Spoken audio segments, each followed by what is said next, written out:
All right, welcome to Uncensored Conservatism. This is episode 256. So we are going in to week 15 of Trump 2.0. So let's take a look back on week 14, starting here.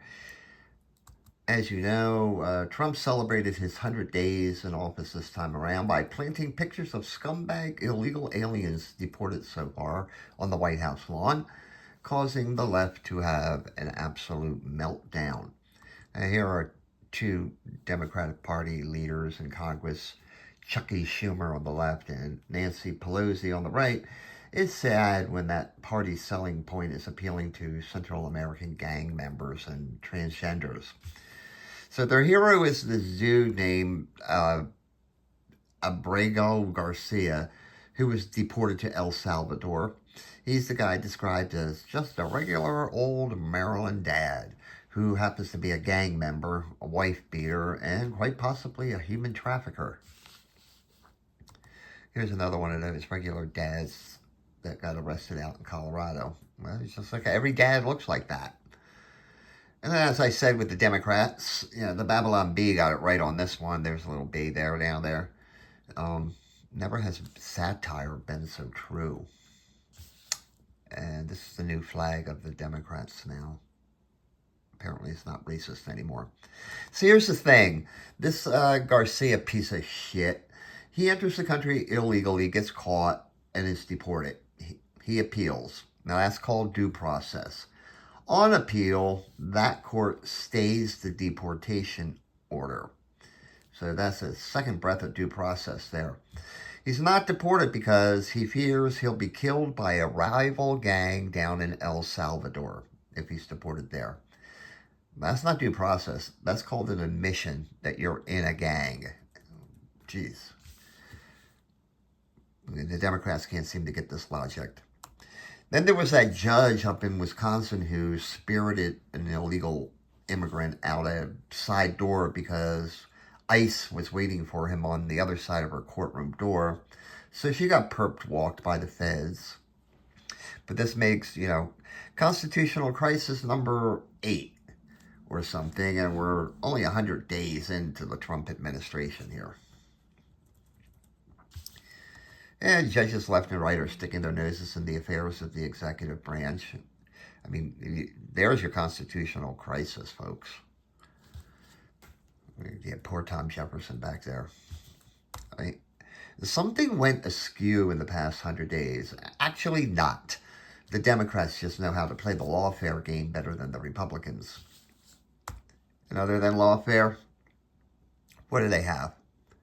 MS-13, trannies, and some ghost from the past. And his hopium. Now, admittedly, Trump is falling a little in the approval rating polls, but he's still higher than the approval rating for the Democrats. And they are now generating talk about 2028, and everyone's favorite ditzy bartender from the Bronx is may run for the top job, or maybe even Chuck Schumer's seat in the Senate.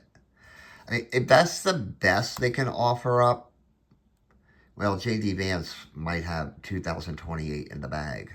Holy shit, hell, this guy could probably change that to an R and beat a Democrat, beat Alexandria Ocasio-Cortez.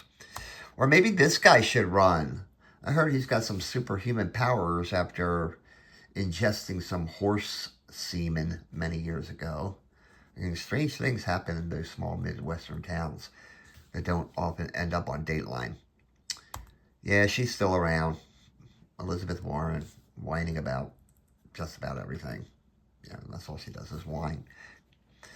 And just thinking back on the past 100 days, aren't you lucky we were saved from a President Kamala Harris and that dorky-looking husband of hers? Or that moron Tim Walz? I mean, for that reason alone, you need to celebrate 100 days of Trump. And Joe Biden is back in the news.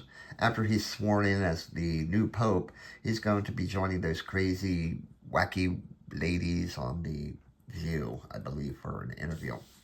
Now, I'm not going to belabor the part about the Democrats and their troubles, but they really do seem to forget history. All right, so this past week was May Day, which I understand has been turned into some kind of commie holiday in some countries. It came and went. Actually, it's May Day, so unless you danced around a maypole, I don't really give a shit. Oh yeah, Trump is cutting off funding to some colleges because they let dudes who think they're chicks beat real girls in sports, or they admit students based on race, and then they allow those students to harass Jewish students. Of course, the eggheads are crying foul. Money comes with strings, pal. We haven't heard from these people in a while. I wonder why. Anyone seen anyone falling off a tall building lately? Across the pond in Great Britain, it's good to know that a court determined that a dude who thinks he's a girl is in fact not a girl. Maybe this court should come over here and explain that to a certain Supreme Court justice who shall remain nameless. Now, I just thought this was funny. These were two Biden administration officials. These were ugly men who managed to look even uglier women. Jesus. Well, they're not making that movie, but they might be making this one, Disney, the way they're going. You never know.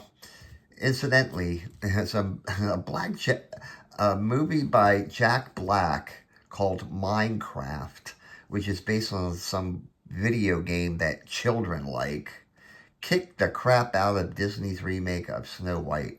And I find that hilarious. Over in Spain and Portugal, they lost power this past week, like totally lost it. Ironically, after they celebrated going 100% renewable. Seems the idiots in Spain failed to realize that the sun doesn't always shine. And Canada got a new leader, and he intends to address climate change in every piece of legislation. So I guess they're going to go the route of Spain. And let's see what happens there when, your population is thrown into darkness. Meanwhile, back in America, the media just does not seem to get it. And this is an actual headline from the Los Angeles Times. So now sexually transmitted diseases are both racist and misogynistic. Who knew those little devils, be they herpes viruses or syphilis bacteria, or even a raging case of the crabs, were racist? Anyway, some Second Amendment news. And then there is always this one too, and I bet you she's conservative. And you know why? It's not the gun. It's that face, because this is what your typical liberal looks like. Hey! Oh my God. No. Here, let's go back to her. Anyway, that's it. Have a great day. More pleasant tomorrow. I'll continue my constitutional convention thing tomorrow, Monday. Thank you. Have a great day.